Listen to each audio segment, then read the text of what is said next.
14 જાન્યુઆરી ઉત્તરાયણના દિવસે ગૌ સેવા કરવા તમે જાગનાથની અંદર આવેલી હવેલી ત્રિકમરાયજીની હવેલીમાં તમે ગૌ સેવા કરી શકો છો। ત્યાં ગૌશાળા પણ છે।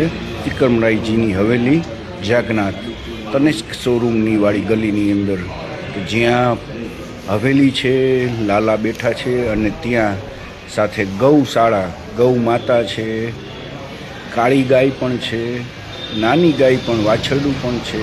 એટલે ગૌ સેવા તમે કરી શકશો ત્રિકમરાયની હવેલીએ। જય ગૌ માતા, જય ગૌ રક્ષકો, હર હર મહાદેવ, જય દ્વારકાધીશ। તો ખાસ સેવા કરવા, ગૌ સેવા કરવા વૈષ્ણવો શરૂઆત ઘાસચારા જોડે તમે ત્રિકમરાયની હવેલી લાવીને ઘાસચારો જાગનાથ કરી શકો છો। ઉત્તરાયણની શરૂઆત ગૌ માતા સેવા દ્વારા કરી શકો છો તમે। જાગનાથની અંદર હવેલી આવેલી છે। હવેલીની અંદર ગૌ માતાને ચારો ખવડાવીને દરેક વ્યક્તિ સેવા કરી શકે છે। અને આપ ભાઈ જોઈ રહ્યા છો એવા સાચા ગૌ રક્ષક, ગૌ સેવકો છે આપણા હવેલીના। અનેક લોકો ગૌ સેવા કરવા આવી રહ્યા છે। જાગનાથ મંદિર, રાજકોટ।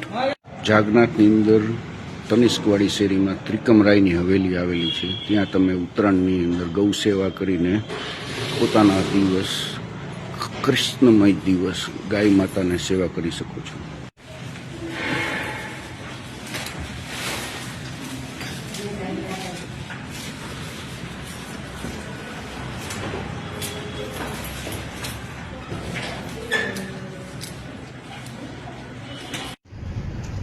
માણસને ગુજરાતી થાળી ભાવે, મિષ્ટાન ભાવે, એમ કબૂતર માટે રોટલી, દાળ ભાત, શાક એટલે જુવાર અને જે કહેવાય ને મગ ને એ બધું કહેવાય। જ્યાં મગ છે એ દાળ ભાત જેવું કામ કરે અને જે સિંગ છે એ મિષ્ટાન છે કબૂતર માટે। એટલે એ પ્રમાણે કબૂતરને ખવડાવવું જોઈએ। ખાલી સિંગ ખવડાવશું તો મિષ્ટાન થોડુંક થાય છે।